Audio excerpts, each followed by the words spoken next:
ছাত্রদলের president secretary যে তাদের নেতৃত্বে প্রায় 150 পোলাপান ছাত্রাবাসের উপরে অ্যাটাক করে রাত 1টা বাজে। তো যারে পাইছে তারে মারছে, অনেকের তো মানে এমন অবস্থা করছে বাঁচবে কিনা কোনো গ্যারান্টি।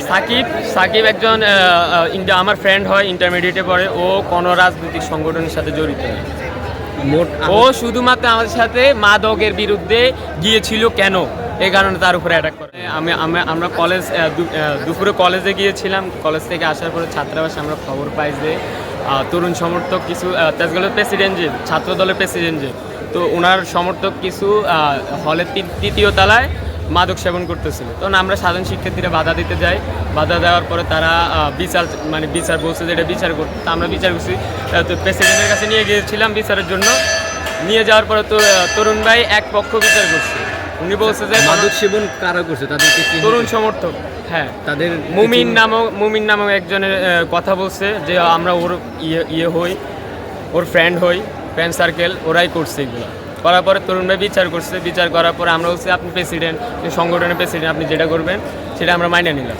মাইনে নেওয়ার পর আমরা হলের দিকে যাইতেছি, তখন আমাদের উপর 40-50 জন তরুণ সমর্থক সেলিম ভাই, তরুণ ভাইয়ের পোলাপাইনরা অ্যাটাক করছে রাস্তায়। অ্যাটাক করার পরে আমরা হলে চলে গেছি। আমরা এখানে মার ধরেছে, অনেক আমাদের উপর আক্রমণ করেছে। আমরা হলে চলে গেছি। যাওয়ার পরে তাদের সাথে আবার তারা আসলাম নামক একজনের কথা আনতেছে। ওইটা আমরা জানি না, আমরা শিক্ষার্থীরা জানি না ওনার সম্পর্কে কিছুই জানি না। তো ওনার সাথে কী হয়েছে আমরা জানি না, কিন্তু উনি রাতের 1টা বাজে তরুণ ভাই সেলিম ছাত্রদলের প্রেসিডেন্ট সেক্রেটারি যে তাদের নেতৃত্বে প্রায় 150 পোলাপান ছাত্রাবাসের উপরে অ্যাটাক করে রাত 1টা বাজে। তো যারে পাইছে তারে মারছে, অনেকের তো মানে এমন অবস্থা করছে বাঁচবে কিনা কোনো গ্যারান্টি নাই। খুবই বাজে অবস্থা করছে। দুজনই ঢাকা মেডিকেলে ভর্তি আছে। কালকে সারাদিন ওদের সাথে ছিলাম, অবস্থা খুবই খারাপ। রাজনৈতিক বলতে ওরা বাইরে কার সাথে ক্ষোভ সৃষ্টি করছে, কোথায় মায়ের খাইছে তরুণ ভাই সেলিম ভাইরা, এগুলো কি করছে আমি শুনছি, নর্মালি কিছু শুনছি। শোনার পরে আয়সা ছাত্রাবাসে ক্ষোভ দেখাইতেছে, বাস্তা পোলাপাইনদের উপরে অ্যাটাক করতেছে।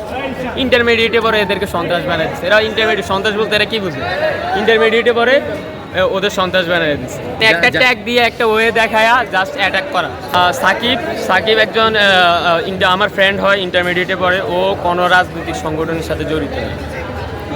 ও শুধুমাত্র আমাদের সাথে মাদকের বিরুদ্ধে গিয়েছিল কেন, এই কারণে তার উপরে অ্যাটাক করা হয়েছে। গুরুতর আহত হয়েছে 3 জন, 2 জন হসপিটালে ভর্তি, একজনের কোনো ইয়ে পাওয়া যায় নাই। আর ফার্স্ট যে আহত হয়েছিল তার তো চোখ ফুলে গেছে, প্লাস হাতের হাড্ডিটা ভাঙ্গা এদিক হয়ে গেছে, পায়ের হাড্ডি ভাঙ্গা গেছে। তরুণ ভাইয়া সেলিম ভাইয়ের পোলা ব্যান্ডের সবাই পিড়েছে, মারছে। হাতের হাড্ডি ভাঙ্গা গেছে, মানে খুবই গুরুতর অবস্থা।